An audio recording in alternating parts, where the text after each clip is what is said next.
27 ምናምን ሽማግሌ ነበር የመጣውና አግር ብሎ ሲገቡ ምናምን ሁሉም ሰው ነው አላቅም ነበር። እንዴት ነው ወንድማችን የተገኘው?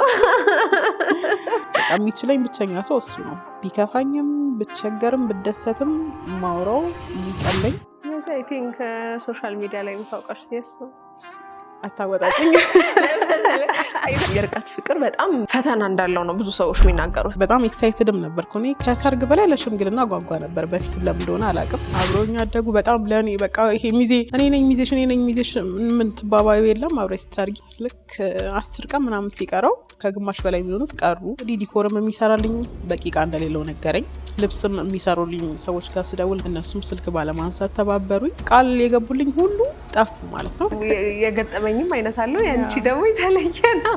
በአንድ ብር ነው የጀመርኩት። እስቲ እናንተ ቆንጆ ነው የምትሉትን አሳዩኝ ምናምን እላቸዋለሁ። ከዛ ሜንሽን ያደርጉኛል። የሆነ ሰው ጋር ሄደው አምጥቼ እዛን ሰው ፎቶ ፖስት አለው። አንቺ ስምሽን መቀየር አለብሽ ምናምን ዱዱ ብቻ ነበር የሚለው ሁሉ አማርሽ ማድረግ አለብሽ ምናምን ብለው ከዛ እድል እየመጣ መጣ ለነሱ ማለት ነው። የፍቅር ግንኙነትሽ ላይ ተጽዕኖ አልነበረው? ሉሌ በጣም ነው የምወደው፣ በጣም ነው የምሳሳለት። ሁሉ ነገር መሆን የሚችል ሰው፣ ጓደኛም፣ ወንድምም፣ ባልም ምንም። ሆደ ባሻነሽ በጣም አፍንጫዬ ላይ ነው በይና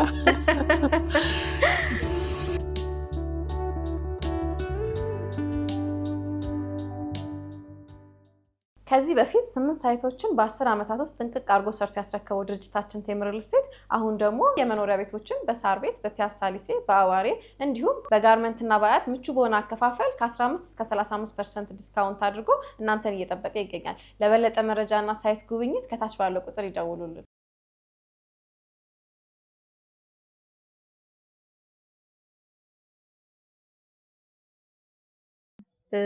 እንዴት ነው ወንድማችን የተገኘው? እሱን አሳጥሬ ልንገርሽ ማለት ያው በጣም ረጅም ነው ታሪኩ። ብዙ ነገር አልፈናልና አንድ ቁጭ ብለን ማውራት ስለምንፈልግ ለብዙ ሰውም ትምህርት ይሆናል ብለን ስለምናስብ ግን ያው ረጅም ዓመት ቆይተናል በፍቅር እግዚአብሔር ይመስገን። ይሄን ባህሪን ችሎ ስለቆየ ማለት ከባድ ነው። ስፔሻሊ ስደት ላይ ስትሆኚ ደግሞ ወደድሽም ጠላሽም ባህሪሽ ይለወጣል። እሱ ኢትዮጵያ ነበረ፣ እሱ ኢትዮጵያ ነበር፣ እኔ እዛ ነበርኩኝ። ባህሪ በጣም ተለውጦ ነበረ። ምክንያቱም አሁን ስመጣ ራሱ ብዙ ሰው በቃ እንደ ድሮ አይደለሁም። አንደኛ እድሜሽን በጨመረ ቁጥር የሚለወጥ ነገር አለ። ፕላስ ደግሞ ችግሩም ብስጭቱም ስደቱም የሚቀይርሽ ነገር አለና በጣም አስቸጋሪ ባህሪ ነበረኝ። ግን ያው እግዚአብሔር ደግሞ የኔ የእናቴ ምርቃት ነው ብዬ ነው የማስበው። አስቸጋሪ ባህሪ እንግዲህ በባህሪ ደረጃ ሰው አብሮ እስካልኖረ ድረስ በደቂቃዎች ውስጥ አይቶ ሰውን ጅር ማድረግ አይቻልም። ግን የሆነ እንዲህ ሲያዩሽ በቃ የሆነ ስክን ያልሽ የተረጋጋሽ እንደዚህ አይነት ማትከብጂ ደስ የምታይ አይነት ሰው ነሽ። አዎ ግን ሲነሳብኝም እንደዛ ነው። ትንሽ ኃይለኝነት አለብኝ። በጣም ጮሃለሁ፣ ቆጣለሁ ምናምን። ያው የራሴ ሰው ላይ ነው ማንም ሰው ላይ አልደረፋም። ግን ስፔሻሊ እሱ ላይ በቃ የሚችለኝ ብቸኛ ሰው እሱ ነው። ቢከፋኝም ብቸገርም ብደሰትም ማውራው የሚቀለኝ ከማንም ማለት እኔ ብዙም ችግሬን ሀዘኔን ምናምን ሰው እንዲያቅብኝ የምፈልግ ሰው አይደለሁም። ደስተኛ ሰው ብቻ ነው ጓደኞቼንም በዙሪያ ያለ ሰው ማውራው እንጂ ያው ሁሉም ሰው የራሱ ችግር ስላለበት ሲቸግረኝም ሲከፋኝም ሄጄ ለጓደኞቼ ምናምን ማውራት አልወድም። ሁሉም ሰው የራሱ ችግር አለበት። ግን እሱ ምንም ነገር ሰው ካላወራውም ደግሞ ይጨንቀኛል እሱና የእናቴ ምርቃት ነው። የእሷ ጸሎት ነው። ብቻ ሁሌ መልካም ትዳር ይስጣችሁ ነው የእሷ መልካም ትዳር መልካም ልጅ ነው። ይሄ ነው ምርቃቷ። ሁሉም ያገኘኝ ሰው ሁሉም ይመርቀኝ ነውና የዛ ሁሉ ሰው ምርቃት ይመስለኛል። በጣም ትሁት፣ በጣም ጎበዝ፣ አዳማጭ፣ ሰውን የሚረዳ፣ በጣም ታማኝ፣ ለቃሉ ሟች። እኔ አንድም ቀን እዚህ ጋር እንደርሳለን ብዬ አስቤ አላውቅም። ምን ያህል ጊዜ ሆናችሁ? ኦልሞስት 6 ዓመታችንን ጨረስን። ወደ 7 እዛ ሆነሽ የታወቃችሁት ማለት ነው? እና ከባድ ነው። አለም 6 ዓመት ሶሻል ሚዲያ ላይ የምታውቃችሁት የሱ አታወጣጭኝ። ኢትዮጵያ ካልመጣሽ 8 ዓመት እዛ ከቆየሽ 2 ዓመት ላይ እንግዲህ በምንም አይ ቲንክ እሱ ነው ቀላል መንገድ ብዬ አስባለሁ። አውራዋለሁ በቅርቡ ብዬ አስባለሁ። ብቻ ያው 6 ዓመት ግን የርቀት ፍቅር በጣም በጣም በጣም በጣም በጣም ፈተና እንዳለው ነው ብዙ ሰዎች የሚናገሩት። ኢቭን ተሳክቶላቸው እንኳን ብዙ ጊዜ ሳይ ሆኖ ይነሱ ግን አዲስ የምትጀምሩ ሰዎች ካላችሁ ግን አንመክርም ምናምን ሲሉ ሰማለሁኝ። ከባድ ነው፣ እኛ በጣም በእንደዚህ አይነት ነገር ውስጥ ነው ያለፍነው ምናምን ይላሉ። እና ምን ያህል ፈተና ቢያልፉ ነው ላለሁኝ። እና 6 ዓመቱም ረዥም ነው። ከዛ በርቀት ሲሆን ደግሞ በጣም ብዙ ከባድ ነው አይደለም? በርቀት አብረሽም እየኖርሽ ከባድ ነው ቻሌንጅ። ርቀት ላይ ስትሆኚ ደግሞ እንዲህ ነው። አንዳንዴ ተጣልተሽ እንኳን ፌስ ቱ ፌስ መተሽ ስታወሪ ይሄ እንትን በቃ ትረጋጊያለሽ። ይሄ ከባዱን ነገር ቀለል ታደርጊዋለሽ ምናምን። ግን ስልክ ላይ ሲሆን በፈለግሽ ሰዓት ብታገኘውም ስፔሻሊ ስደት ላይ አሁን እኔ አረብ ሀገር ሆኜ በፈለግኩ ሰዓት ስልክ ማውራት አልችልም። እኔ ደግሞ በተናደድኩ ሰዓት ማውራት አለብኝ። ስፔሻሊ ስናደድ የሆነ ነገር በፈለግኩ ሰዓት በቃ በዛ ሰዓት ነው የምፈልገው እና ለእኔ አሁን አይመችም በፈለግኩ ሰዓት ማውራት ምናምን። ግን የሚረዳ ሰው ካለ ደግሞ እሷን በጣም ነው የሚረዳኝ። እኔ አሁን ስልክ ካላነሳ ለምን አላነሳም ብዬ ላብድ እችላለሁ። እሱ ግን በቃ ወይ ስራ ላይ ሆና ነው ወይ አሰሪዎቹ አሉ ምናምን ብሎ ለራሱ ምክንያት ይሰጣል። መቶ እኔ ላይ አይጮህም። እኔ እጮሃለሁ፣ ለምን አልተነሳልኝም ለምን እንዲህ አልሆነም ልል እችላለሁ። ከባድ ነው። ያው ምንድነው የሚባለው ፍቅረኝነት በራሱ ቻሌንጅ አለው። በቃ ለመግባባቱ አብሮ ለመቆየቱ ሴጣንም በጣም ይፈትንሻል። ስፔሻሊ ሩቅ ሲሆን ደግሞ እጥፍ ይሆናል። ግን እኔ እንደውም ሰውን የምመክረው እንደውም በርቀት ቢፈተን መጀመሪያ ጥሩ ነው ብዬ ነው የማስበው። ምክንያቱም ምን ያህል እንደምትዋደጂ ምን ያህል እንደምትቻቻይ ታይበታለሽ። ለመጠናናትም ጊዜ ይኖራል ብዬ አስባለሁ። አሁን ብዙ ሰው በጣም ያፈጥነዋል። በእርግጥ ብዙ ስለተጠናናሽ ወይ አጭር ስለሆነ አይደለም የምትቆዩ። ግን እኔ ብዙ በመቆየት አምናለሁ። ማለት ምንም ቢሆን ሳምንት ከምታውቂው ሰው አመት የምታውቂው ሰው ይሻልሻል ብዬ ነው የማስበው በእኔ አስተሳሰብ። እና እንደውም ርቀት ላይ ሆኖ ቢጀመር ቀስ በቀስ እየተባለ ቢተያይ ሰው ከዛ ወደ ፍቅር ከዛ ወደ ትዳር ስቴፕ ባይ ስቴፕ ቢል ደስ ይለኛል። ግን ይሄ በአካል ሲሆን ፍጥን ይናል ሁሉም ነገር። አብረሽ በአካል ሲሆን ኢንጆይ ለማድረግ ምን ለማለት ነው እንጂ ይሄ ማን ነው ምንድነው ባህሪው ምንድነው ለመጠናናት ጊዜ አይኖርም ብዬ ነው የማስበው እንደኔና አይጀምሩ ከሚሉ መሀል አይደለም የሚጀምሩ። ግን ያ ትዕግስት በጣም ያስፈልጋል፣ ታጋሽ መሆን። ችግሮቻችሁ የምትፈቱባቸው መንገዶች ምን ነበሩ? አሁን ለምሳሌ በጥቂቱ ላይ ሌሎች ትምህርት እንዲሆን። እኛ አናሳድርም ነገሮችን። ይህን ሁሉ አመት አብረን ስንቆይ ተጣልተን አድረን አናውቅም። በጣም እንጣላለን፣ እንጨቃጨቃለን። ግን ወዲያው ተነጋግረን አሁን መጀመሪያ ፍቅር እንደጀመርን እሱ ምን አይነት ሰው ነው? ሲረጋጋ ነው ማውራት የሚፈልገው። እንጣላለን አይደለም፣ ጊዜ ወስዶ ተረጋግቶ ነው ማውራት የሚፈልገው። እኔ ደግሞ ተጣላን አይደል፣ ወዲያው ነው ማውራት የምፈልገው። ወዲያው አውርቼ ተነጋግሬ ችግሬን ፈትቼ ማደር ነው የምፈልገው። ለነገ የሚባል ነገር አልፈልግም።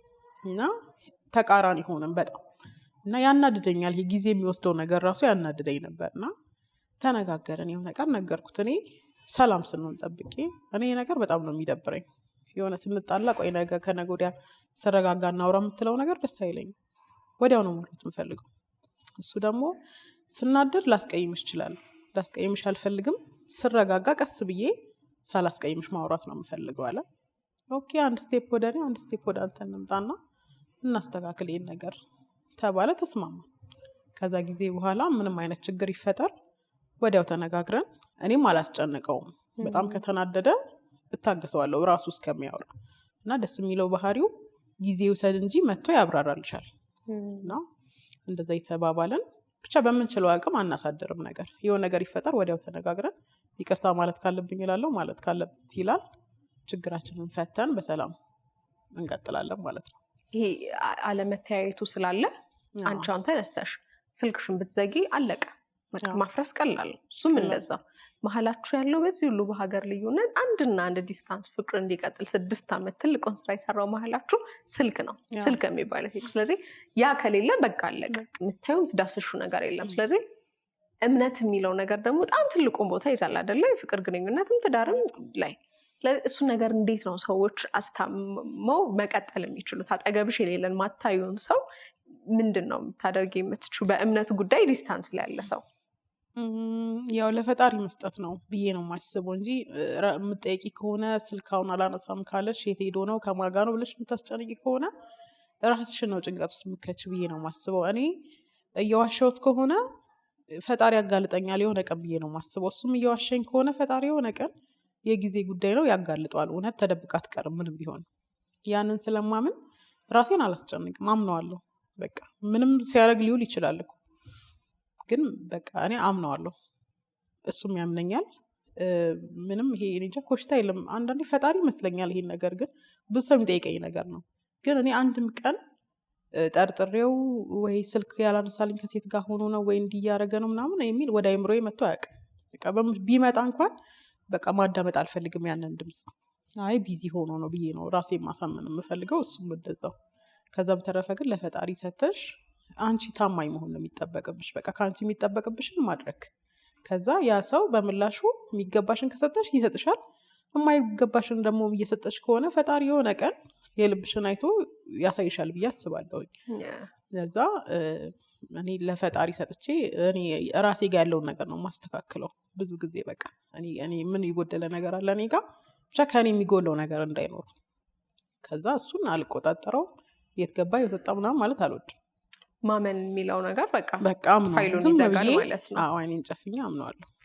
በጣም መዓት በቃ ጆሮን ጭው የሚያደርጉ ነገሮች እንሰማለን። አረብ ሀገር ያሉ እህቶቻችን በፍቅረኞቻቸው የሚደርስባቸው ነገር ምን በፍቅረኞቻቸው ብቻ፣ በልጆቻቸው አባት፣ በባሎቻቸው። ስለዚህ ዱዱ እዛ ሆና 6 ዓመት ሙሉ ያላያችሁ ፍቅረኛዋ እንደዚህ አይነት መዓት ሁሌ እየሰማች አስጨናቂ ነገር እንዴት ነበር የሚሰማሽ? ይሄ ነገር አንቺ ላይ ላለመድረሱ የነበረሽ እርግጠኝነት፣ የሁለታችሁ ጠንካራ ግንኙነት ይሄንን ጊዜ እንዴት አለፈው? እኔ ለምን እንደሆነ አላውቅም። በቃ ብዙ ነገር ሰማለው። ስፔሻሊ እኔ ራሴም እንዳልኩሽ ቲክቶክ ላይ በደንብ ኢንተርቪዎችን ምናምን እሰማለሁ። እንደዚህ አይነት ነገሮችን ደስ ይለኛል ማዳመጥ እና በጣም ሰማለው። ያው ስትሰሚ የሚሰማሽ ነገር አለ። ግን እኔ እርግጠኛ ነበርኩ እኔ ላይ እንደዚህ አይደርስም። በቃ እሱ እንደዚህ አይነት ሰው አይደለም። እንደዚህ የመጉዳት ሰውን የመጉዳት አቅም አለው ብዬ አላስብም። በቃ በስርዓት ያደገ ልጅ ነው። ቤተሰቡ ብዙ ዋጋ የከፈለበት ልጅ ነው። ባይፈልግ እንኳን ፊት ለፊት የሚናገር ሰው ነው።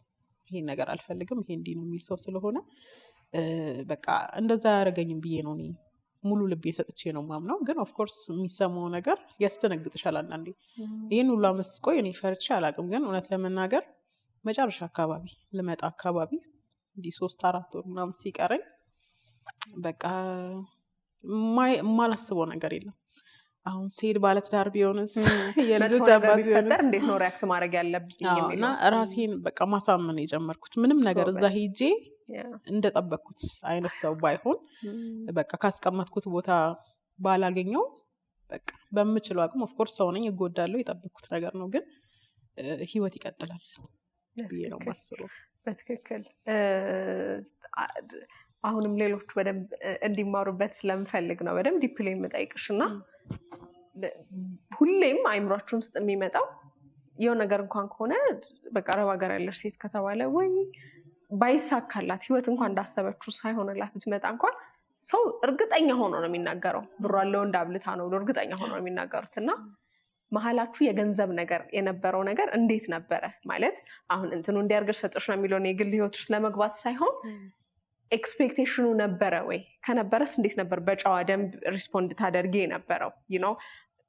አሁን ትልቁ ክፍተት የሚፈጥረው ያ ስለሆነ እንደው ቅርብ ጊዜ ራሱ የሰማናቸው ነገሮች ትዳር የሚያክል ነገር ፈርሶ ነበር ብር ላክ አትላክ እና ያ ነገር እንዴት ነበር? አንዲት ሰው አረብ ሀገር ሴት አይምሮ ሲስል በቃ እጮኛ አላት ማለት አለቀ፣ እሷ ላኪ ናት ሁሌም ተብሎ የታሰበው እና እናንተ መሀል ነበር?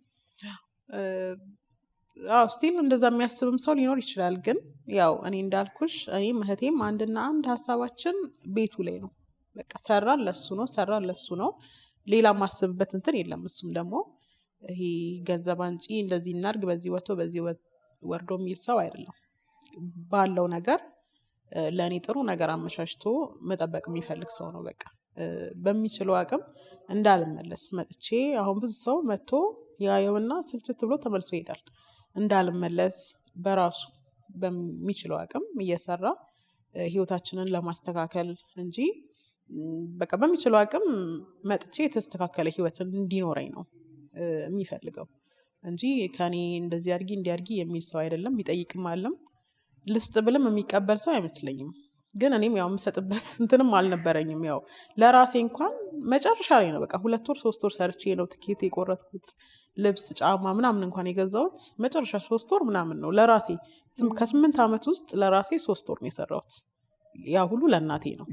እህቴም እንደዛው እና ያው አምጪ ቢልም የምረዳበት ታይም አልነበረኝም። ኦልሬዲ እዛ ጋር ቢዚ ነኝ።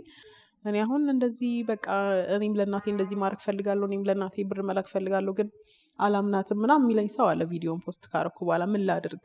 አስተያየት አልሰጥም በዚህ ጉዳይ ላይ። የእኔ እናት እኔ እንደምፈልገው ሆነችልኝና የሁሉም እናት ትሆናለች ማለት አይደለም። ስለዚህ እኔ በምችሉት አቅም እንደውም የራሳችሁን አካውንት ከፍታችሁ ራሳችሁ ጋር አስቀምጡ ነው የሰራችሁበትን ገንዘብ። ሁሌ ስለማይገባኝ ነው ማለት ለምንድን ነው እና እንደ ትሬንድ የሆነው ታዲያ? ለምንድን ነው ሁሌም አረብ ሀገር ሰው ብር ለከሌ ነው የሚባለው፣ ለእራሱ አስገባ ሲባል አልሰማም። ለምንድን ነው? ይቻላል። አሁን አካውንትሽን ከፍተሽ ሄደሽ ደሞዝሽን ቀጥታ ማስገባት ትችያለሽ። ግን ለምንድን ነው ብዙ ጊዜ ደግሞ በቃ አካውንትሽ ውስጥ የተቀመጠ ገንዘብ ብዙ ጊዜ ቫሉ አይኖረውም። ያው በዚህ ሰዓት ብልከው ቦታ የሚገዛ ብር የዛሬ ዓመት ደግሞ ላይገዛ ይችላል። እና ሰው እሱን እያሰበ እየጓጓ ይመስለኛል እንደዛ የሚያደርገው። እና አንዳንዴ ያው ቤተሰቦችሽ መቼስ ታውቂያቸዋለሽ፣ አብረሽ እስከኖርሽ ድረስ ቤት ውስጥ አሁን አጥፊ ሰው ካለ ታውቂያለሽ። መጠንቀቅ ነው ስትሄጂ። አሁን እኔ ወንድም እህት ቢኖረኝ አጥፊ ቢሆኑ ምናምን አልክላቸውም። ሶሪ ኃላፊነት አለብኝ ብዬ አላስብም። ለእህት ለወንድም ለምናምን ለተናናሾች በቃ ግዴታ ቤተሰብ እናት አባት መርዳት ነው። እሱን ደግሞ አድርጌያለሁ። አሁን ብዙ ሰው እኔ እንጃ እህቱን ወንድሙን ታናናሾቹን እያስተማረ እድሜ የሚያልፍበት ሰው አለ። ሳያገቡ ሳይወልዱ የሚወልዱበት እድሜያቸው አልፎ ስቲል አረብ ሀገር የሚሰሩ ሰዎች አሉ። እኔ ያንን አልደግፍም። እናትና አባት ማገዝ ግዴታ ነው፣ ግን እሱም በልኩ።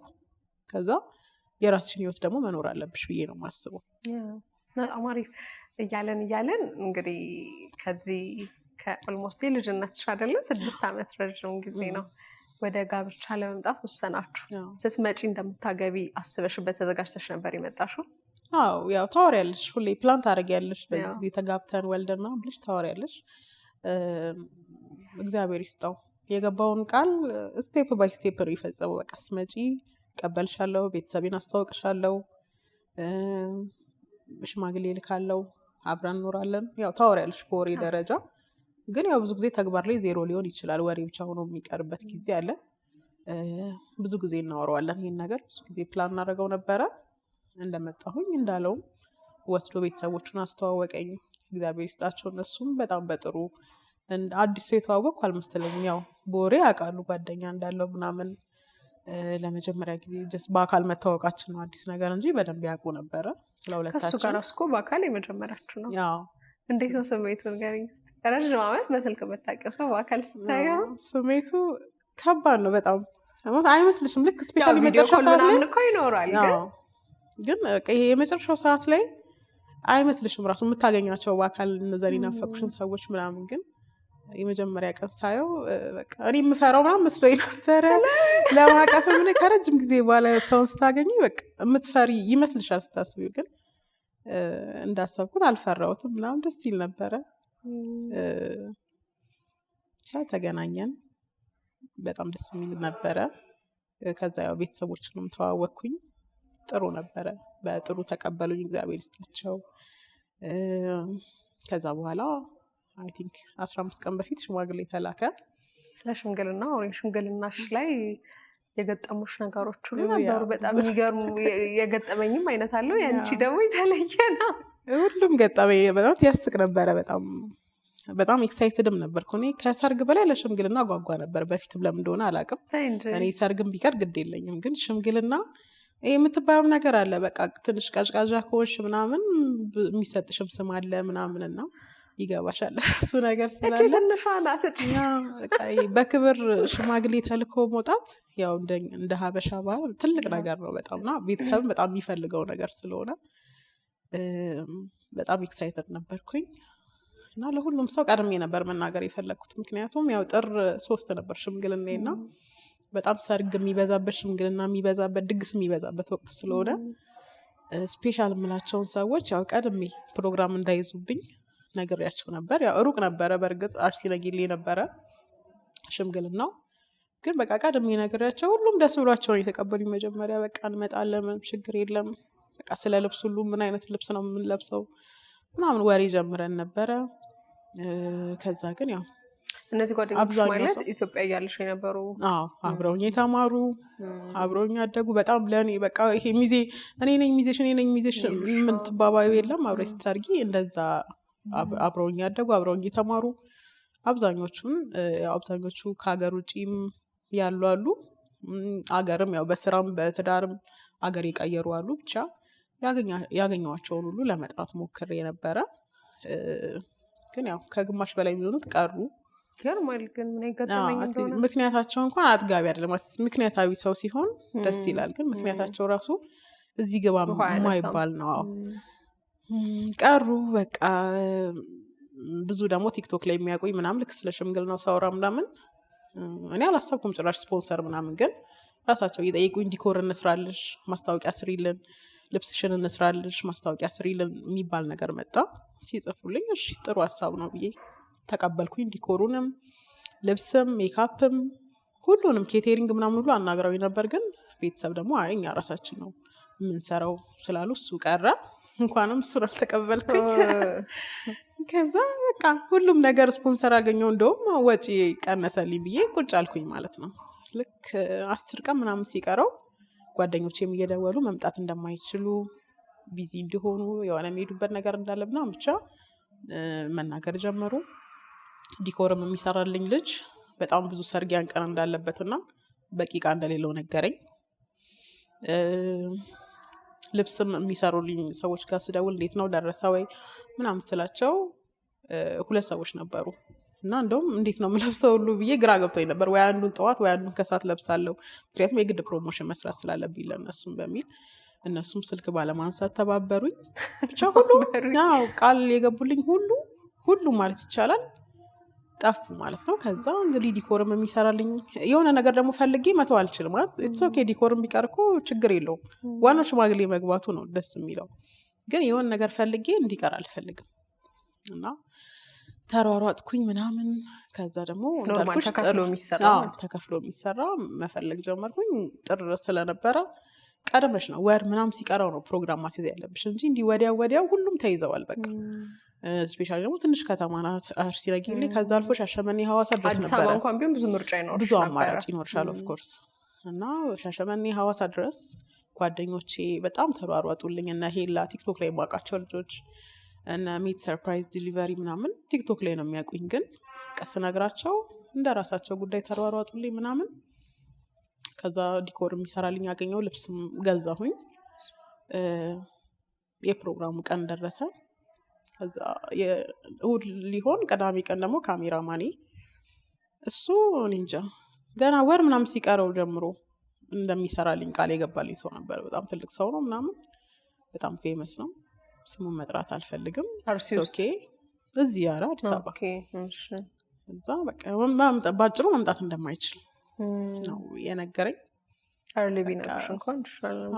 በቃ ኢትስ ኦኬ ስልክ ያለ አልኳቸው። በስልክ ታነሱኝ ያላቸው አልኳቸው ጓደኞቼ ምናምንና ከዛ ግን እግዚአብሔር ይስጠው ቲክቶክ ላይ የማውቀው ሌላ ሀብል ኢንተርቴንመንት የሚባል እኔ እመጣለሁ አለኝ። እዚህ አዲስ አበባ ነው ያለው፣ ግን እመጣለሁ ከሽማግሌዎቹ ጋር ጠዋት ኢትስ ኦኬ አለኝ።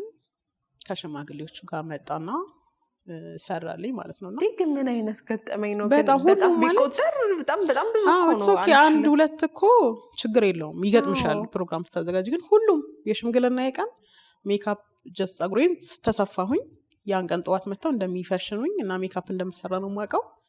ልክ ሽማግሌዎቹ ከአዲስ አበባ አርሲ ነገሌ ደርሰዋል አክቹዋሊ። ከዛ ደውለው ለመተሻ ተሰሪም ሻሸመኔ ምናምን አሉኝ። ሽማግሌዎቹ እኮ እዚህ ናቸው አክቹዋሊ፣ መውጣት አልችልም ከቤት አትመጡም ስላቸው መምጣት አንችልም አሉ።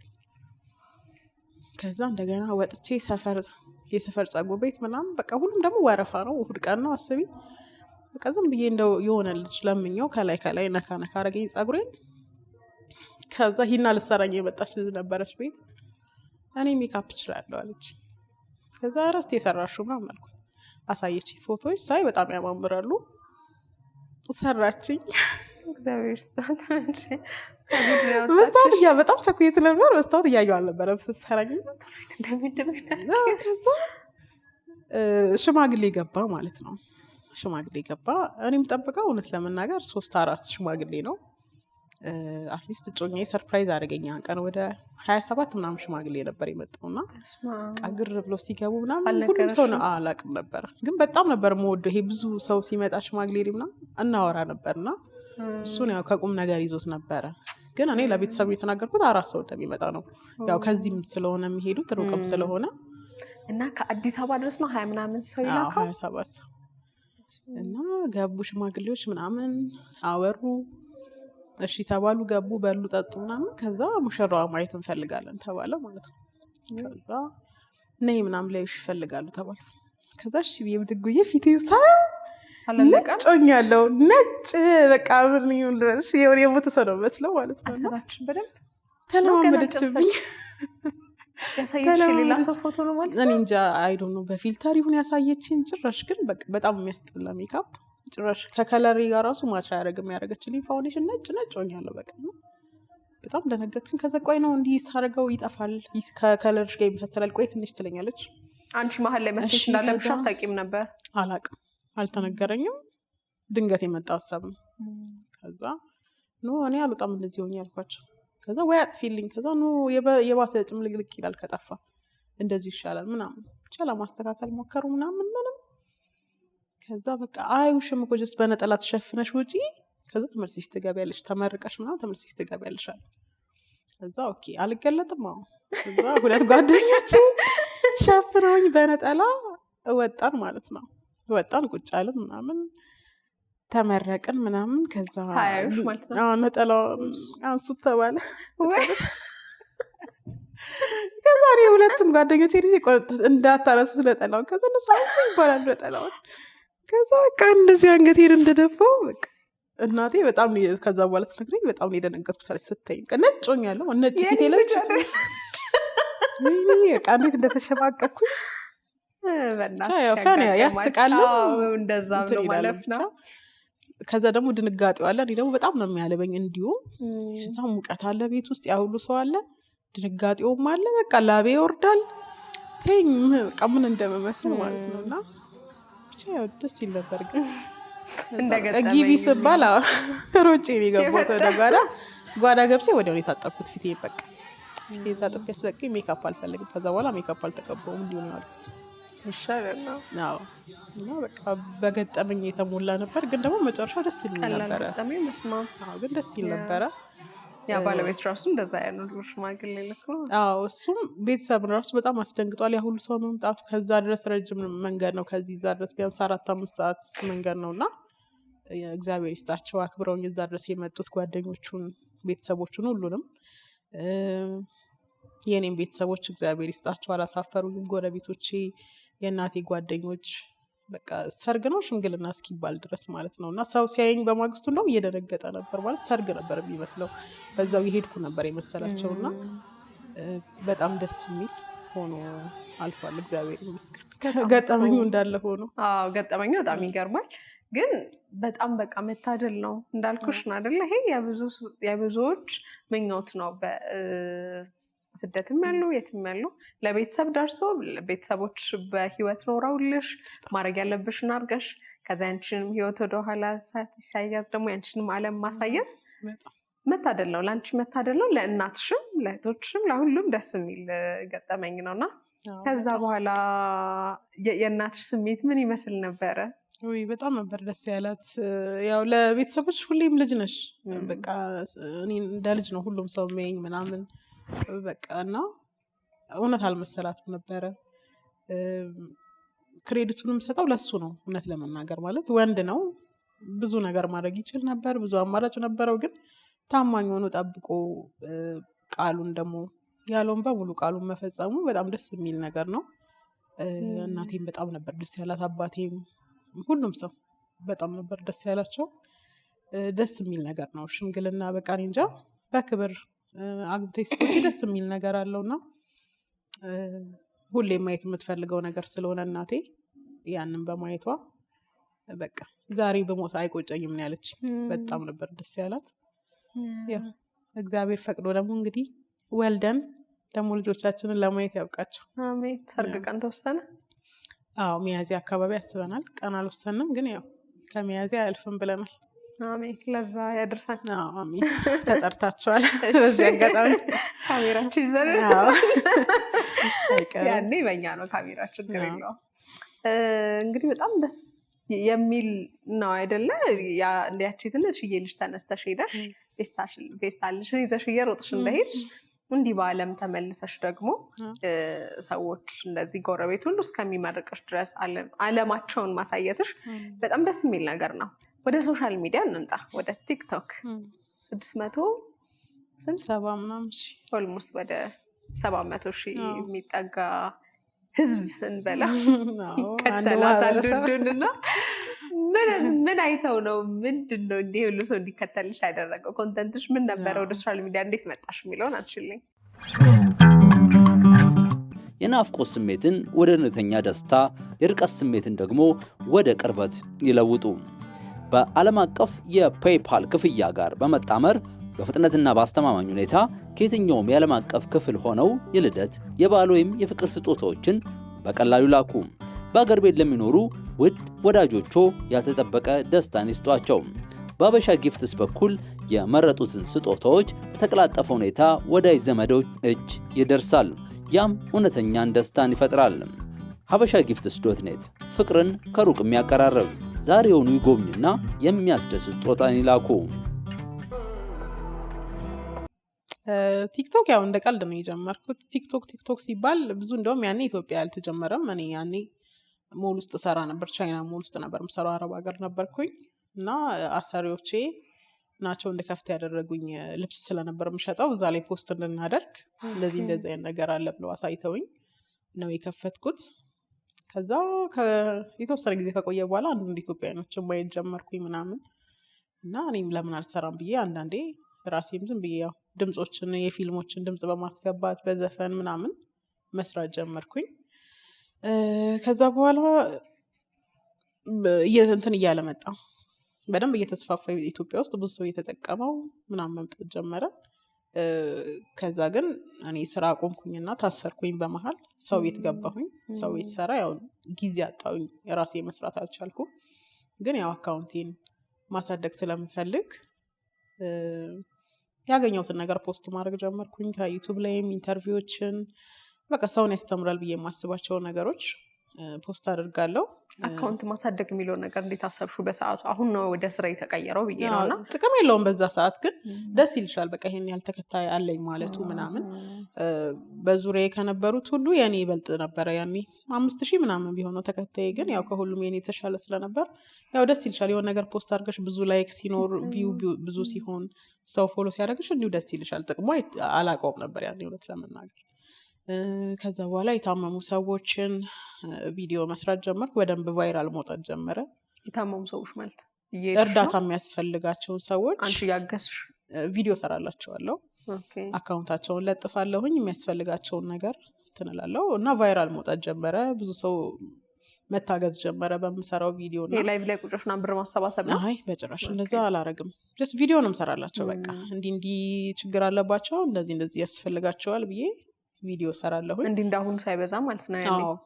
እና ሰው ደግሞ መጥቶ ያገኘውን ትንሽ ነገር በቃ ሲመርቅሽ እንደዚህ እኮ ቪዲዮ ሰርተሽልኝ ካሌ እንደዚህ ያደረገልኝ እንደዚህ ከዲ ያገዘኝ ምናምን ሲልሽ ሰው ደስ ይልሻል። እና ያንንም መስራት ጀመርኩኝ።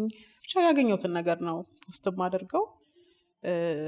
ከዛ የሆነ ሰዓት ደግሞ እንደዚህ ወንዶችን መፖሰት ጀመርኩኝ ምናምን ነገር።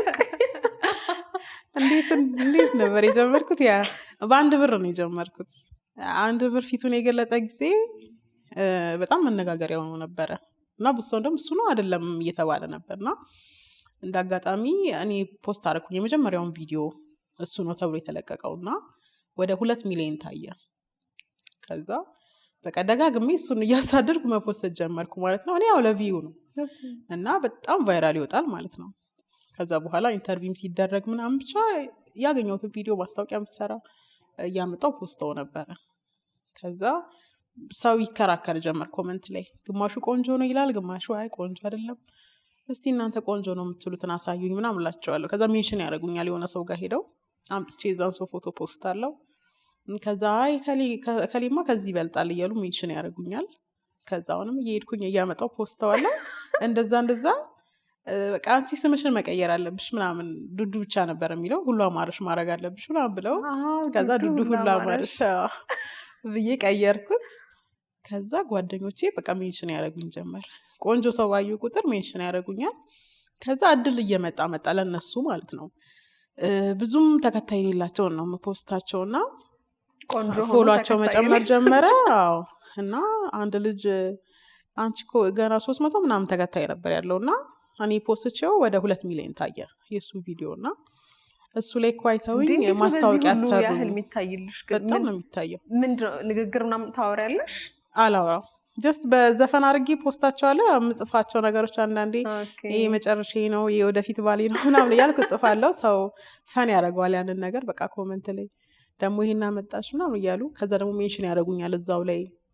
በቃ ሰው አይምሮ ውስጥ ቆንጆ ሰው ሲያዩ ወይኔ ዱዳ ይታዋለች አይነት ሆነ ማለት ነው። በጣም እና ሜንሽን ያደርጉኛል። ከዛ አንድ ልጅ ማስታወቂያ ያሰሩት እኔ ቪዲዮ ላይ አይተውና ከዛ ላከልኞች ማስታወቂያ ያሰሩኝ እኮ አንቺ ቪዲዮ ላይ አይተው ምናምንና ወዲያው አካውንቱ ራሱ አድርጎለት ምናምን በጣም መንቀሳቀስ ጀመረ። እና ኦኬ እንደዚህ ቻንስ የሚያገኙ ከሆነ እያልኩኝ በቃ ሞዴል የሚመስሉትን ብቻ እየፈለግኩኝ ፖስት ማድረግ ጀመርኩኝ። እኔ ለመጀመሪያ ጊዜ ያሁት እንትን አላወኩም ነበርና የእንትና ፖስት ላይ ኮሜንት በሙ እኔ አንዳንዴ እንግዲህ ደርሶብሽ ከሆነ አላውቅም የሆነ ኮሜንት ስትገቢ ሁሉም ሰው ተግባብቶ አንቺ ብቻ ምን ተፈጥሮ ነው ምናምን እንጂ እንዳለ ዱድ ነው ይለው የመልክተኛው ሰይፉ ላይ ፊቱን ያሳየ ጊዜ ነው።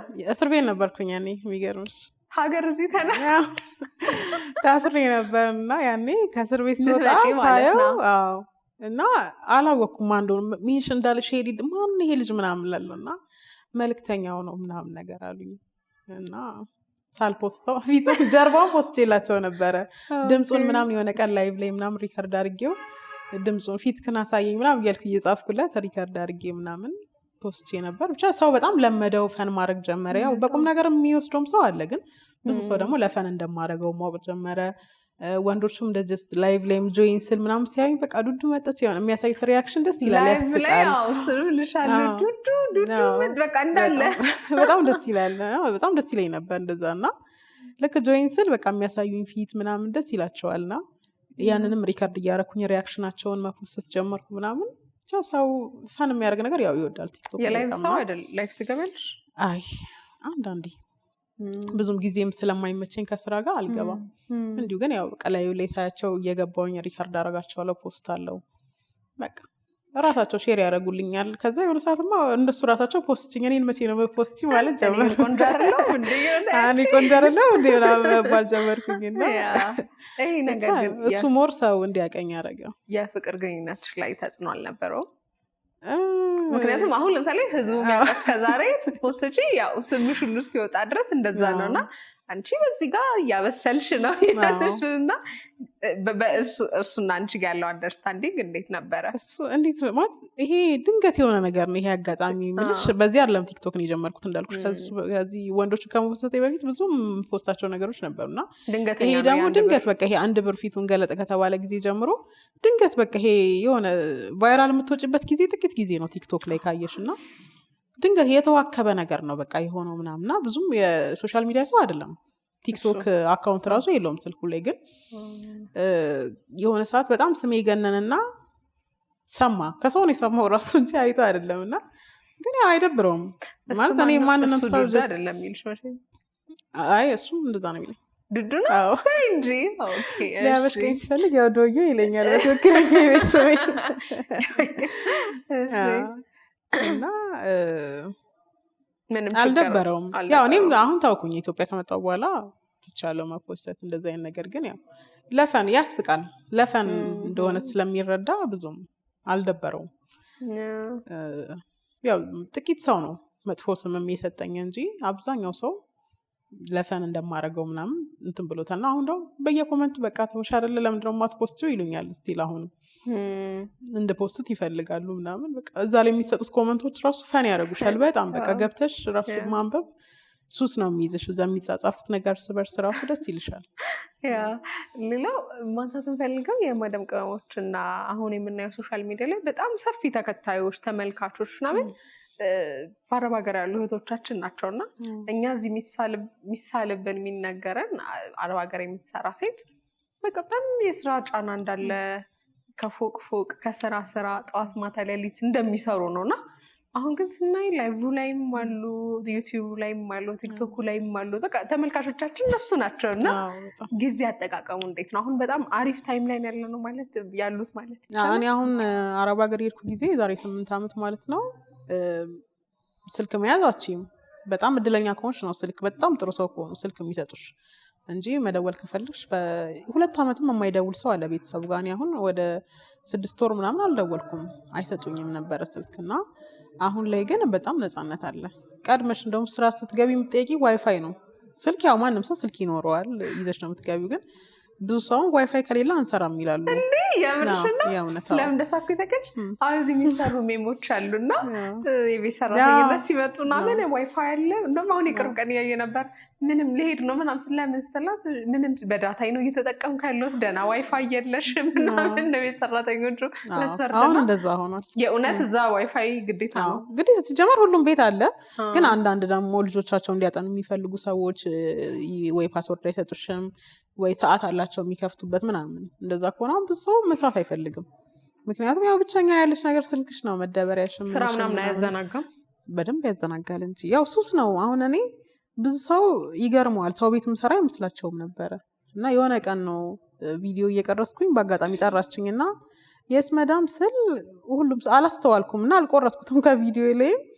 ብዙ ሰው ቪዲዮን ሀሳብ ሳይሆን ያቺ የስ መዳም ያልኳትን ያየው እና እንዴ ሰው ቤት ነው የምትሰሪው፣ ሰው ቤት ነው የምትሰሪው። ሁሉም ሰው ኮመንት ላይ መጻፍ ጀመረ። እንዴ ያው ሰው ቤት ነው የምሰራው ማለት ነፃነትሽ ይገርማል። ብዙ ጊዜ ያው በቀን 10 ቪዲዮ ልፖስት እችላለሁ እንዳልኩሽ። ያው ፖስት ማድረግ ብዙም ጊዜ አይፈጅም። ያገኘሻትን ነገር ወዲያው ፖስት አድርገሽ መውጣት ነው በደቂቃ ውስጥ። ምንም ስክሮል በማድረግ አትጠመጅም? ግን ሱስ ነው። እኔ አሁን ሱስ አለብኝ የሶሻል ሚዲያ እና ከስራሽ ጋር ኦፍኮርስ ያዘናጋሻል። እነሱም ደስተኛ አይሆኑም ስልክ ስትይዢ። ግን ያው ታይም ይኖርሻል። ማታ ማታ ወደ ክፍልሽ ልገቢ ስትይ ሊሆን ይችላል፣ ወይም ምሳ በምትበይበት ሰዓት ወይ ቁርስሽን፣ ወይም ደግሞ ብዙ ጊዜ አሰሪዎችሽ ቤት ላይ ኖሩ ይችላሉ። ኩክ ስታረጊም ምን ስትይም እየሰራሽ ያው ጎን ለጎን ትጠቀሚያለሽ። ኦፍኮርስ ያዘናጋል፣ ምንም ጥያቄ የለውም። ግን ያው አሁን ብዙ ሰው ቲክቶክ ላይ 24 ሰዓት ላይቭ ላይ የማያቸው ሰዎች አሉ፣ ሰው ቤት የሚሰሩ ግን እኔ እንጃ ነፃነት ያለበት ቤት ያሉ ይመስለኛል። ግን ያው ብዙ አይነት አሰሪ ያለ በጣም ሀርድም አሉ። ስልክ ቢኖርሽም ክፍልሽ ስትገቢ ብቻ እንድትጠቀሚ የሚያደርጉ አሉ ስቲል። በዚህ ጊዜም ስልክ የማይሰጡ አሰሪዎች አሉ። ግን በዛውም ልክ ደግሞ በጣም ነፃ የሆኑ አሰሪዎች አሉ። ስራሽን እየሰራሽ ብትጠቀሚ ምንም የማይመስላቸው ሰዎች አሉ። ግን ያው አብዛኛው ሰው እኔ እንጃ እንዴት እያመቻቸ እንደሚጠቀም። እኔ የላይፍ ሰው አይደለሁም። ፖስት ለማድረግ ደግሞ በጣም አረጋለሁ። በቀን 10 ቪዲዮም ልለቅ እችላለሁ። በትክክል ምንም ማይጨመር ማይቀነስ ቆራጥ የሆነ ህይወቷን የኖረች እንዲሁ በምላስ ወይ ብቻ በመናገር ብቻ ሳይሆን ያደረግሽውን ነው ትምህርትሽን የነገርሽና ቀላል ነገር አይደለም። አሁን ላይ የቤት እቃዎችን ሶሻል ሚዲያ ላይ ሲሸጫ ይሻለሁኝ። አሁን በዚህ ሰዓት እየሰራሽ ያለሽው እሱን ነው። እንዴት መረጥሽ የቤት እቃ ሽያጭን? እዚህ ስራ ውስጥ ቢዝነስ ውስጥ እንዴት ገባሽ? ሶሻል ሚዲያውን የበለጠ ሞራል የሆነሽ እዚህ ስትመጪ የራስሽን ቢዝነስ መክፈት ስታስቢ እሱን ያሰብሽው የነበረው? እኔ እንኳን ፍላጎቴ እንትን ላይ ነው፣ ሜካፕ፣ ፀጉር ምናምን እንደዚህ አይነት ስራዎች ላይ ነው ፍላጎት ያለኝ። ፈጣሪ ካለ ተምሬ እሰራዋለሁ ብዬ አስባለሁ። የንግዱ ሀሳብ እንኳን ያመጣው እጮኛዬ ነው። እሱ ነው የከፈተው። ስመጣ እንድሰራበት የተሻለ ይሆናል ብሎ ያሰበውን የእሱ ሀሳብ ነው እና እውነት ለመናገር አላመንኩበትም ነበር። ያው እንዳልኩሽ ውበት ላይ ነው መስራት የምፈልገው እና ግን እስቲ ልሞክረው ብዬ ሱቁም ተከፈተ እና እኔም ደግሞ በምችለው አቅም ፖስት ማድረግ ጀመርኩኝ። ጥሩ መስራት ጀመርኩኝ፣ እግዚአብሔር ይመስገን። አሁን አረብ ሀገር ያሉ ስፔሻሊ በጣም ደንበኞቼ እዛ ያለ ሰው ስለሆነ በደንብ የሚያቀኝ እነሱ ናቸው ደንበኞቼ። መተው ማግባት የሚፈልጉ አሉ፣ ወይም ለቤተሰቦቻቸው ለጓደኞቻቸው ጊፍት መስጠት የሚፈልጉ አሉ።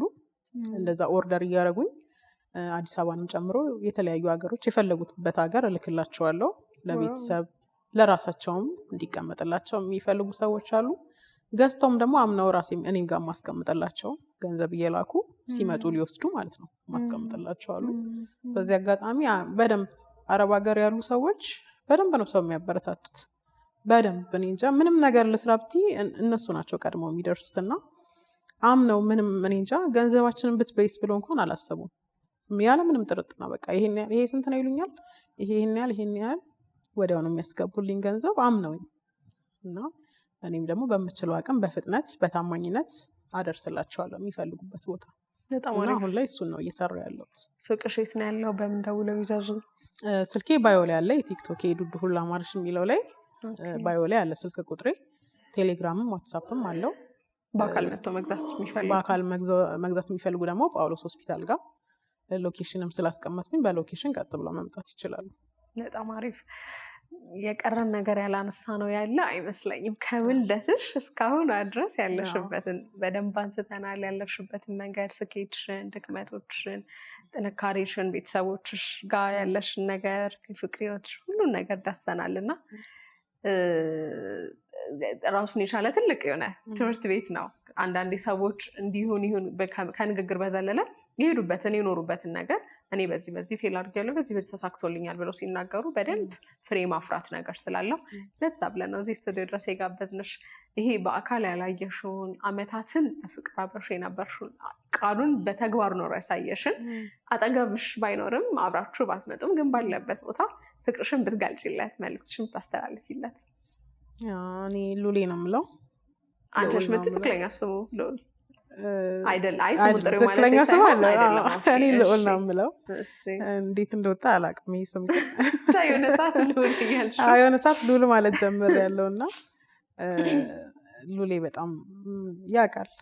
መናገር አይጠበቅብኝም። እውነት ለመናገር በደንብ ነው የሚያውቀው እኔ ጋ ያለውን ቦታ እና በጣም ነው የምወደው፣ በጣም ነው የምሳሳለት። ሁሉ ነገር መሆን የሚችል ሰው በቃ ጓደኛም፣ ወንድምም፣ ባልም ምንም እኔ አብሮኝ ባይዘልቅ እንኳን የሴጣን ጆሮ ይደፈንና ሁሌ የምትወጂው የምታከብሪው ሰው የለም። አብሮሽ ቢኖርም ባይኖርም በቃ ነገ ቢለወጥ እንኳን አብሮኝ ባይኖር እንኳን በጣም ትልቅ ቦታ የምሰጠው፣ በጣም የማከብረው፣ በጣም ታማኝ፣ ለቃሉ ሟች፣ የእናቴ መርቃት የሆነ ሰው ነው እና በጣም ነው የምወድክ፣ በጣም ነው የማፈቅርክ። ፈጣሪ እድሜና ጤና ይስጥክ፣ ኑርልኝ ማለት ነው የምፈልገው። እሱም የወንዶች ምሳሌ ነው ብዬ አስባለሁ አይደለም? ብዙ እህቶቻችን እንባ ምክንያት፣ ለእህቶቻችን ራስ ማጥፋት፣ ለእህቶቻችን አይምሮ መቃወስ ምክንያት የሆኑ ወንዶች እንዳሉ ሁሉ እንዲህም ያሉ ደግሞ እንደዚህ አይነት ታሪክ በሰማ ቁጥር በጣም በቃ የሚበሳጭ ሰው ነው፣ በጣም የሚናደድ ሰው፣ በአካል ባገኘኋቸው የሚል ሰው ነው እና የአስተዳደግ ውጤት ነው ብዬ ነው የማስበው። ለዚህ እናቱ በጣም ዋጋ ከፍላለች እሱን እንደዚህ አይነት ልጅ ለማድረግ እና ለእሷ እንደውም ከሱ የበለጠ ለእሷ ነው ምስጋና የሚገባው። ምክንያቱም ስፔሻሊ ወንድ ልጅ ማሳደግ ከባድ ነው እና እንዲህ ደግሞ ስርዓት ይዞ ልጅ ሲያድግ ምናምን በጣም ደስ ይላል እና በቃ እኔ እናቴን ማስከፋት አልፈልግም ነው የሚለው። የሆነ ሚስቴክ ከሰራ እሷ እንደምታዝንበት ስለሚያውቅ በጣም እናቱን የሚወድ የሚያከብር የሚፈራ ፈጣሪውን ከምንም በላይ ደግሞ ፈጣሪ ያየኛል ብሎ የሚያስብ ሰው ነው። በጣም ፈጣሪውን የሚፈራ ሰው ነው እና እግዚአብሔር ልቡን አይቀይረው፣ ሁሌም እንደዚህ እስከ መጨረሻ ያቆይልኝ። አሜን አሜን። ሌላ አንድ መጨረሻ ላይ እንድትልኝ የፈለግኩት ከአንቺ እንዲማሩ አሁን ላይ እየሰሩ ላሉ ይሄንን አወራን ደግሞ እነሱ ጥረው በእነሱ እውቀትም በእነሱ ድክመትም ብቻ ህይወት እንዳሰቡት ያልሆነላቸው ከእድሜያቸውም ከጉልበታቸውም ከቤተሰባቸውም ከፍቅረኞቻቸውም ከገንዘባቸውም ከጤናቸውም ያልሆኑ ደግሞ ብዙ እህቶቻችን አሉ። ለእነሱ ምን ትያቸዋለሽ? ለእነሱ የምላቸው አንድ ነገር የጊዜ ጉዳይ ነው። ምንም ነገር የጊዜ ጉዳይ ነው። እኔ አሁን ኢትዮጵያ ከመጣሁ በኋላ ብዙ ሰው እያየው ነበረ እና ከእናቴ ጋር እየዞርኩኝ ድሮ የማውቃቸውን ሰዎች ሰላም እያልኩ ነበርና በዛ ውስጥ የታዘብኩት ነገር ምን መሰለሽ? ያን አብረን የተረገጥን ሰዎች ዝቅ ብለን የምንኖር ሰዎች አሁን ላይ አብዛኞቹ ጥሩ ነገር ላይ ነው የሚኖሩት። በቃ ጥሩ ስራ ይዘው ጥሩ ህይወት፣ በቃ ህይወታቸው ተለውጦ በጣም የብዙ ሰው የጥቂት ሳይሆን ብዙ ድሮ የማውቃቸው ሰዎች በቃ በጣም እየተገረምኩ ነበረ። ለካ የጊዜ ጉዳይ ነው። አንድ ግቢ ተከራይተን የምንኖር የነበሩ ሰዎች ሁሉም አሁን የራሳቸው ቤት የራሳቸው ስራ ኖሯቸው ምናምን አይቻለሁኝ እና የጊዜ ጉዳይ ነው ብዬ ነው የማስበው። ዛሬ ኦፍኮርስ እኔ የሁሉ ነገር ሳልፍ ብዙ ያዘንኩበት የተከፋውበት ያለቀስኩበት ቀን አለ። ሁሉም አልጋ ባልጋ አይደለም። ብዙ ቻሌንጅ ብዙ ፈተና አለ። ግን በቃ የጊዜ ጉዳይ ነው። እኔ አሁን ችግርን ቢመጣ የችን ጊዜ አጣጥማታለሁ። ምክንያቱም እንደሚያልፍ ስለማቅ ነገ እንደማወራው ስለማቅ በቃ ለእግዚአብሔር ሰጥቶ ሁሉም ሰው በየእምነቱ ለሚያምነው ሰጥቶ በቃ ህይወቱን መቀጠል ነው። ኦፍኮርስ ማንም ሰው እንደተቸገረ አይቀርም። ማንም ሰው እንደታመመ አይቀርም። ዛሬ ቢታመም ነገ ይድናል። ዛሬ ቢቸገር ነገ ያገኛል። የጊዜ ጉዳይ ነው። የእነሱን ጊዜ መጠበቅ ብቻ ነው ያለባቸው። እኔ ዛሬ እዚህ ላይ ጥሩ ኑሮ እንድኖር ብዙ የተቸገርኩባቸው ጊዜዎች አሉ። የምበላው መጠጣ ያጣሁበት ጊዜ አለ። ግን እግዚአብሔር ይመስገን ስለታገስኩኝ አልፏል። ስለዚህ ታገሱ፣ ሁሉም ያልፋል፣ ሁሉም በጊዜ ይሆናል ብዬ ነው የማስበው። በትክክል በጣም ደስ የሚል ቆንጆ ቆይታ ነበር ያደረግነው። ከልብ ነው የማመሰግነው። መጨረሻ ላይ ግን ማመስገን የምትፈልጊው ቀረ የምትይው ማንኛውም ነገር ካለ ድሎ ልስጥሽ። እኔ ከሁሉም በላይ ልዑል እግዚአብሔር ይመስገን። ሁሉም ነገር የሆነው በፈጣሪ ስለሆነ እግዚአብሔር ይመስገን ነው ማለት የምፈልገው። ከፈጣሪ በታች እናቴን በጣም ነው የማመሰግናት። በጣም ጀግና፣ ሁሉም ልጅ እንዲኖረው የምመኛት እናት ናት። በቃ ሁሉም ሰው ቢኖረው እንደኔ አይነት እናት በቃ የምታኮራ፣ በጣም ደስ የምትል፣ በጣም ተጫዋች፣ ሳቂት። በቃ ሁሉም ሰው እድለኛ እንደሆንኩ ነው የሚነግረኝ። እሷን ባየ ቁጥር ምን አይነት እናት። ፍቅርሽን ግለጭላቸው። በጣም ነው የምወዳት። ሁሌ ነው የምነግራት። በጣም ነው የምወዳት። ያው ስለ ቤተሰብ ሲወራ ኢሞሽናል ይኮናል። አይሻልሽ? በጣም አፍንጫዬ ላይ ነው በይና በጣም ነው የምወዳት። ማልደራደርባቸው እናቴ፣ አባቴ፣ እህቴ ሶስቱ በህይወቴ ማልደራደርባቸው ከቤተሰቦቼ እነሱ ናቸውና እናቴ በጣም ነው የምወድሽ። ኑሪልኝ። እግዚአብሔር እድሜና ጤና ይስጥሽ። ከዚህ በላይ ደግሞ በቃ የሚያስደስታትን ነገር ለማድረግ እግዚአብሔር እድሜን ይስጠንና ያሳየን። አባቴን በጣም ነው የምወድክ፣ በጣም ነው መሳሳልክ። ያውቃል ምን ያህል እንደምወደው። በምችለው አቅም እናገራለሁ። ምክንያቱም ብዙ ሰው ለቤተሰብ ወድሃቸው ምናምን ማለት ይፈራል። ግን እኔ ነገ ሳጣቸው ለምን ይቆጨኝ? በምችለው አቅም አዎ፣ በደንብ በደወልኩ ቁጥር እነግራቸዋለሁ። እህቴ ማለት ይከብዳል። ሁለተኛ እናቴ ናት። እንደ ልጇ ነው የምታይኝ። በእኔ ድርድር አታውቅም። ኢትዮጵያ የምትመጣበትን ጊዜ ያራዘመችው ለእኔ ብላ ነው። የእኔ ሽምግልና ምንም ነገር እንዳይጎለው በጣም እንደምጓጓ ስለምታውቅ የሆነ ነገር ቢጎል እንኳን ከቨር የሚያደርግ ሰው ስለሌለ በቃ ምንም ነገር ቀርቶ ከጎኔ ብትሆን ደስ ይለኝ ነበር። ግን ከሰው በታች እንዳልሆን በቃ ይህን ሁሉ ጊዜ ለፍተሻል፣ ደክመሻል። እኩል የለፋ ነው፣ እኩል ሄድ ነው። የአንድ ወር ልዩነት ነው ያለን። ግን ያው ረጅሙን ጊዜ እኔ ታምሜ ስለነበረ በቃ በጣም ነው የሚሰማት ያ ነገርና ምንም ነገር እንዲጎላ አትፈልግም። በቃ ምንም ፀጉሬ እንኳን ተንጨባሮ ማየት አትፈልግም። እና በጣም እድለኛ ነኝ እንደሱ አይነት እህት ስላለኝ። ፈጣሪ እድሜና ጤና ሰጥቷት ለሀገሯ አብቅቷት ደግሞ የእሷንም ዓለም ለማየት ያብቃኝ። የእሷንም ዓለም ለማየት ያብቃኝ። በጣም ነው የምወድሽ እህቴ። ታውቃለች እንደምወዳት። አንድ እህቴ ናት፣ ምትክ የላትም። ብዙ ከኔ በላይ ደግሞ እሷ በጣም ብዙ የተፈተነች ልጅ ናትና እግዚአብሔር ይመስገን ሁሉም ነገር አልፏል። ብቻ በሰላም ለሀገሯ ያብቃልኝ አሜን ማለት ነው የምፈልገው። ከዛ በተረፈ ከሌ ማለት አልችልም። ግን ከጎናችን የነበሩ ሰዎች፣ ጎረቤቶቻችን፣ የእናቴ ጓደኞች ስፔሻሊ በቃ በሁሉም ነገር ከጎናችን ከድሮም ጀምሮ እስካሁን የነበሩትን እግዚአብሔር ይስጣችሁ ማለት እፈልጋለሁ። እጮኛዬን በጣም ነው የምወድክ። እግዚአብሔር እድሜና ጤና ይስጥ። ከነ ቤተሰቦቹ በጣም ደስ የሚሉ፣ በጣም ቅልል የሚሉ በቃ እንደ ልጅ ከሱ እኩል የእሱ እናት ምንድን ነው ያለችኝ? እሱ አንድ አይኔ ነው፣ አንቺ ሁለተኛው አይኔ ነሽ። በቃ እንደ ልጄ ነው የምወድሽ እኔ ያለችኝና በጣም እድለኛ ነኝ። እግዚአብሔር ይስጣቸው እነሱንም እንደዚህ ስለተቀበሉ ስላመኑበት ፍቅራችንን። የኔ ቤተሰብ ነው እንደውም የማያውቀው እንጂ እነሱ ረጅም ጊዜ ያውቃሉ የኔ እነሱን ግንኙነትና እዚህ እንዲደርስ ያደረጉት እነሱ ናቸው። ከኛ ቀጥሎ እነሱ በጣም ለፍተዋል ለእኛ ግንኙነትና እነሱንም በጣም ነው የማመሰግነው ማለት ፈልጋለሁ። በቃ ከዚህ በላይ እንዳለ ምስጋና ልክ ስትጀምሪ ማልቀስ ጀመርሽ፣ ስትጨርሺ አቀምሽና ወደ ባሻለሽ። በጣም ጓደኞቼን ቲክቶክ ላይ ያገኟቸው እህቶች አሉኝ፣ ጓደኞች ሳይሆኑ። አሁን እኮ ቲክቶክ ላይ የሆነ ቤተሰብነት እየተመሰረተ ነው አይደለ? በጣም በቃ እኔ እዚህ ሆነው አልኩሽ መገኘት እየቻሉ ለፕሮግራም ያልተገኙልኝ ሰዎች አሉ። እዛ ሆነው ደግሞ ስደት ላይ ሆነው አያውቁኝም። እንግዲህ በአካል አስብ ቲክቶክ ላይ ነው የሚያውቁኝ። ግን በቃ እኔ እንጃ ያን ቀን እንደሌሉ እንዳይሰማኝ ሰርፕራይዝ አድርገውኝ ነበር። በቃ እንዴት አስበው ራሱ ቤቴን አያውቁ፣ አገሬን አያውቁ፣ ምንም ያውቁት ነገር የለም። ግን በቃ ለእኔ ደስታ ተጨንቀው ሰርፕራይዝ ያደረጉኝ ሰዎች አሉ ቲክቶክ ላይ ያውቀውኝ። በቃ እና የቆሎ እናት ነው ብላት ነቲጂ ፋሲላይቷ እነ አኪ እግዚአብሔር የሰጡኝ እህቶቼ ናቸው። ቲክቶክ ላይ አውቂያቸው ግን በቃ እህቶቼ የሆኑኝ የእውነት የኔ ደስታ የሚያስደስታቸው ሀዘን የሚያሳዝናቸው በቃ የኔ መታመም መጨነቅ የሚያስጨነቃቸው ሰዎች ናቸው እና በዚህ አጋጣሚ በጣም ነው የምወዳቸው እነሱ። እንኳን ደስ ያለሽ በድጋሚ እና እንዴት ነው ዝግጅት ታዲያ አሁን ለሰርጉ? እንግዲህ ሽርጉድ እያልን ነው ሽርጉድ እያልን ነው። እግዚአብሔር ለዚያ ያብቃን። ለዛ ቀን ቃሽ በሰላም እግዚአብሔር ፈቅደው በፍሬ ተባርካችሁ በቃ የምትመኙም ቢሆንልኝ የምትይው ነገር ሁሉ ሆኖልሽ ድጋሚ ለምስጋና ድጋሚ በሌላ ስኬት ላይ ኑ መርቁልኝ ኑ ቅረጹልኝ እንደምትይኝ ተስፋ አደርጋለሁኝ። እዚህ ድረስ አክብረሽ ስለመጣሽ ይህንን የመሰለ የህይወትሽን ትልቅ ነገር ልታጫውችኝ ስቱዲዮ ስለተገኘሽ ከልቤ ነው የማመሰግነው። የእውነት እኔም በጣም አመሰግናለሁ አክብራችሁ ስለጠራችሁኝ። በጣም ደስ የሚል ቆይታ ነበረ። አመሰግናለሁ በጣም። መልካም ቴንክ ዩ።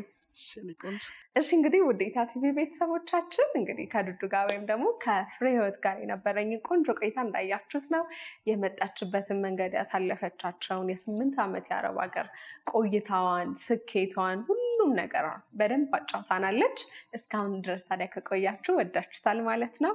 ስለዚህ የእሷንም ደግሞ የቲክቶክ አካውንት ማነው የሚለው ዱዱ ሁላ ማረሽ እንግዲህ በደንብ ታውቃታላችሁ ብዬ አስባለሁኝ። ለማታውቃት ደግሞ በቲክቶክ አካውንቷ ዱዱ ሁላ ማረሽን እየገባችሁ ፎሎ እንድታደርጓት ቤተሰብ እንድትሆኗት በምትይዛቸው ኦሪጂናል የሆኑ የቤት እቃዎች ደግሞ እየሸመታችሁ ከጎኗ መሆናችሁ እንድታሳያት ስል ጥሬን አስተላልፋለሁኝ። ፕሮግራሙን አዘጋጅቼ ያቀረብኩላችሁ እኔ ራሄል ነኝ። በሌላ እንግዳ እስክንገናኝ ድረስ ቸር ቆዩ።